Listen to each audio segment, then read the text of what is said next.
Invincible has always been a show about applying real-world values and dilemmas to superheroes, and in this third and much more grounded season, the show is hitting its stride like never before. Previously, our moral arguments were always quite personal and always about our protagonist and Mark. He didn't just believe that killing is bad because, well, that's the societal norm, but because he believed it in response to witnessing his father's crimes at the end of Season 1.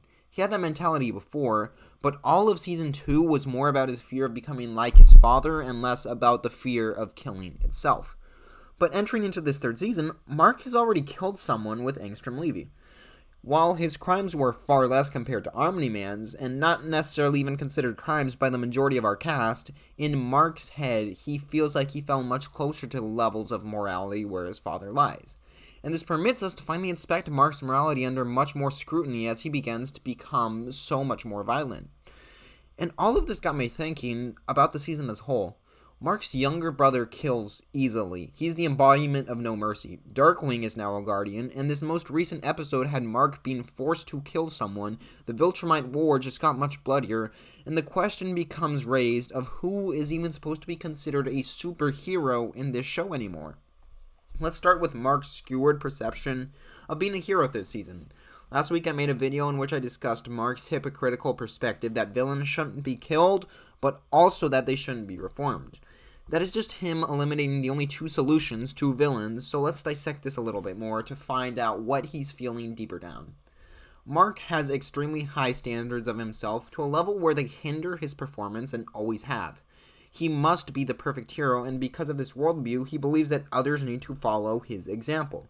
It's always the same with these type of characters, those ruled by principle, that their values hurt them, but it also hurts the world because they force this mindset, forcing others to act the same. It can be for a good cause, but at the end of the day, it's toxic, and it puts Mark into conflict with a lot of characters, this season specifically Cecil, but so many others feel the repercussions. He literally asked if robots had consciousness just to see if he could kill them or not. This isn't because he thinks their lives are valuable, because if so he wouldn't kill them in period. It's because the idea of killing something is what he hates, not the actual killing, the idea of having a life lost. And there is another problem with these high standards that Mark has. Because these standards were created in response to someone breaking his heart, in Nolan, these standards seem to mold themselves away to keep Mark's loved ones out of the scope.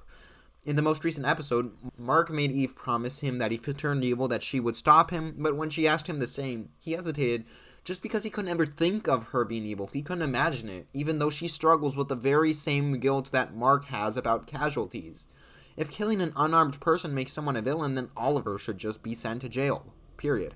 Mark's standards of what makes someone a hero isn't valid, and this new episode proved it even more. Mark suspects Cecil of spying on him, so he breaks into the Pentagon and kills a bunch of those Cyclops. It wasn't even Cecil who sent the drone, so he caused damage and killed these robots for nothing. And later in the episode, Mark kills Immortal. Not because he needs to, but honestly I think he was just getting tired of the fight. This is definitely a moment that was written to be debated, because you can both justify Mark's actions, but I want to look at it from a more cynical perspective just for the sake of argument. Mark could have paralyzed Immortal easily. Broken an arm, broken legs, whatever. Could have at least knocked him out and then looked for a solution. But killing was easier. It was the harder decision to make for Mark's morals, but at the end of the day, Mark had his back against a wall and then he just killed Immortal, 'cause he can. Mark claims that, oh, it's a horrible action, don't thank me. But it was the easy road for him. It was the easier thing to do, all things considered. Knocking out Immortal would be no easy feat, but it is achievable, especially knowing since Mark's strength how high it is now. But at the end of the day, Mark worried about killing robots, but sliced Immortal's head off. That is insane. Mark killed someone because he was a villain and because it was easier than just taking a few more punches. This is not the same character we met 2 seasons back, and that itself tells us so much about who Mark is now. I'm not necessarily trying to say that Mark is a bad person. Immortal wanted death. He was going to enslave the human race just for the chance to be killed. He deserved to die, and you can even argue that Mark didn't necessarily kill Immortal since he could be revived. But with this being the second person that Mark intentionally has killed in the show, it deserves to be studied. And yet, on the back half of the episode, Alan, Battlebeast, and Nolan commit a massacre against those security guard aliens, kill 2 Viltrumites, and Nolan is shown off to be redeemed. The second half could have been slotted onto any episode this season, or at least the ones we have so far, so they very intentionally chose to put it with this episode. That's really interesting. Again, I'm not defending the Viltrumites. They are dictatorial invaders who have committed genocide time after time. But so is Nolan.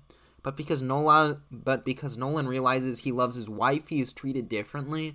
That's the thing that separates them. Love. I honestly don't know how we're supposed to react to Nolan saying that he missed his wife at the end of season 2. I assume he's mentioning Debbie, not the Rhea Shehorn bug, because that would have just been crazy. But my reaction to this was just an audible scream at my TV. Like, what are we doing? Unlike Sinclair or Darkwing, Nolan's crimes are so much more severe, and just feeling guilt shouldn't be enough. He compared Debbie, his wife of 20 years, to a pet. He used his son's body to kill a subway full of people and to level skyscrapers. And when you look at Nolan, Mark's disdain of reforming villain makes sense if you are thinking about this guy. To the people who suffered, there is no excuse. Saying sorry doesn't take back all the trauma that the characters have suffered. Nolan hurt them, and then he left. He started a new family. Was he a better husband? Yes. But does being a good person in the now cancel out all the mistakes he's made in the past? And for Mark, does committing yourself to trying to be a good person always balance out a few mistakes that you keep on making? You see what I mean? What is a superhero in this world, in this universe? I think we'll see this explored more throughout the rest of the season. I mean, we have the whole Guardians fight with the Guardians, and then whatever the new team is called. We have Rex doing their stuff. I mean, there's so many ways we can take it, so many different angles on what being a superhero means. Does it mean Order siding with Cecil? Does it mean more Mark? Is it somewhere in the middle? Where does Eve fit into all this? There's just so much to think about it. And I mean, yeah, Nolan killed Viltrumites, basically Nazis, and is framed as being redeemed, while Mark killing an actual dictator makes us question his morality. These killings on both hands save lives, but if murder equally should lead to villainy, then what character in Invincible is considered actually good? And how do these civilian casualties factor in? Because if not, everyone is bad. We have no answers. We just need to decide for ourselves, same as the characters, and I can't find any perfect solutions. It's great writing. This video is one I mentioned where I talk about Mark's hypocrisies and how that relates to Cecil's cruelty. Check it out, and I will see you probably next week for more Invincible.